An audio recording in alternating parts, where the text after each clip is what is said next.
Coming up on CityView, a nasty pollutant on the decline, and Austin goes all out for soccer.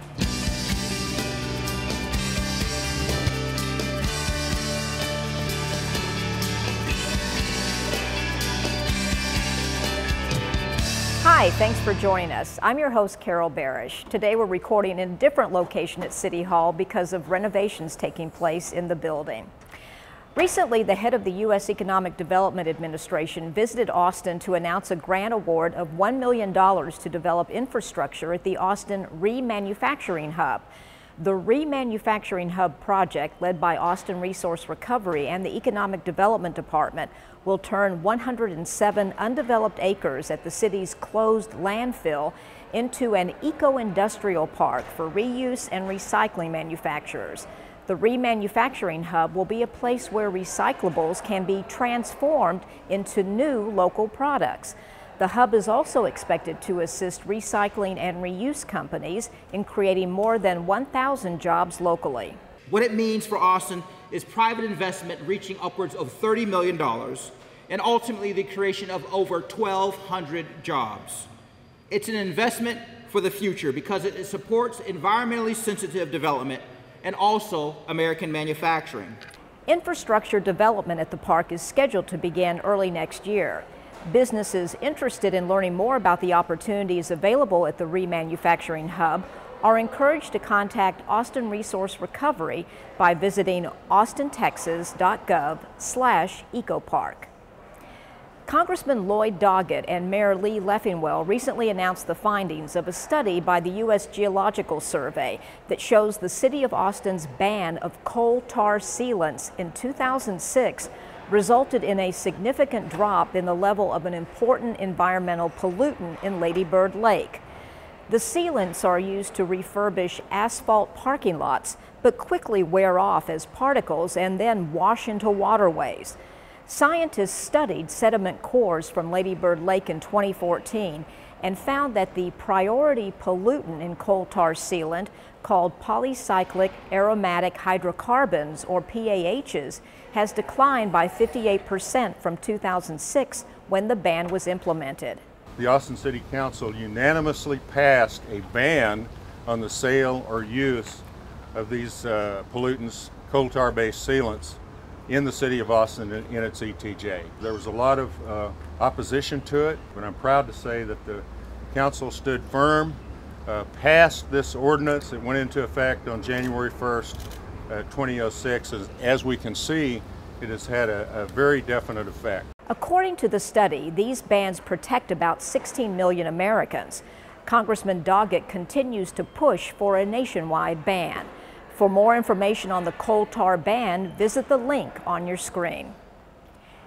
The Austin City Council passed the Credit Access Business Ordinance in 2011 as a way to reduce abusive and predatory lending practices. All credit access businesses operating within the city limits must be registered with the City of Austin. CABs provide payday and auto title loans to consumers.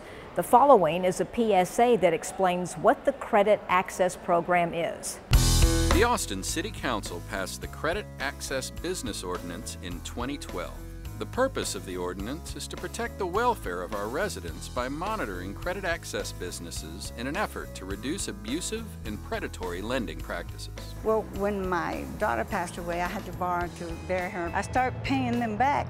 Then my husband passed, so the whole world, my world, turned upside down. In interest, I paid over $6,000, borrowed only $3,000, but I never would have finished paying, and that's what they count on.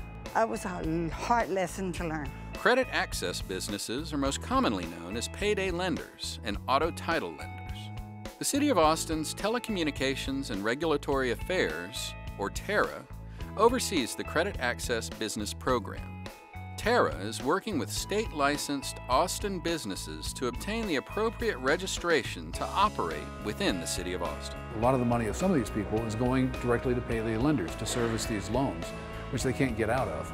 This is a real barrier for people being able to get and keep affordable housing, to be able to keep groceries on the table, to be able to pay their hospital bills, to be able to keep their family healthy. It's in all of our interests to help people get out from under this cycle of debt so that all of our families are able to take care of themselves. The ordinance requires that these lenders follow certain guidelines. They must register with the City of Austin, obtain a certificate of registration to conduct business, and display that registration in a public place. These lenders must provide referral information to nonprofit agencies that may assist borrowers with financial education and training programs, and agencies with cash assistance programs. Additionally, the ordinance states that these businesses must comply with certain loan restrictions. Cash advances, or unsecured loans, cannot exceed 20% of the borrower's gross monthly income. A motor vehicle title loan cannot exceed 3% of the borrower's gross annual income or 70% of the retail value of the vehicle, whichever is less.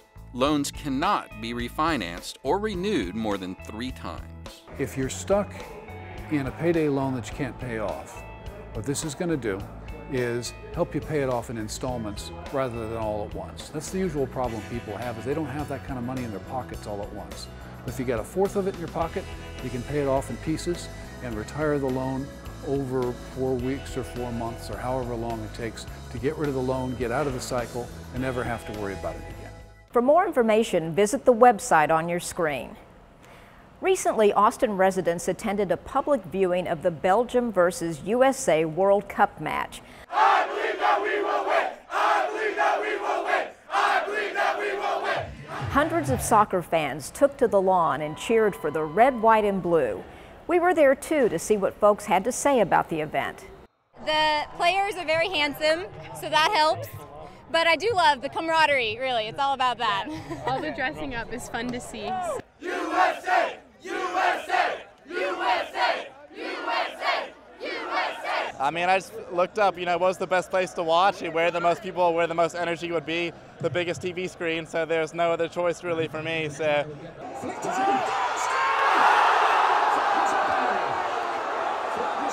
Came here, it's a hot day, but it feels great to be cheering with like 1,000 of my best friends here, so that's what it's all about.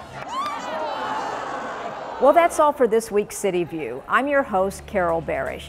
Our next show airs Friday, July 25th. Thanks for watching.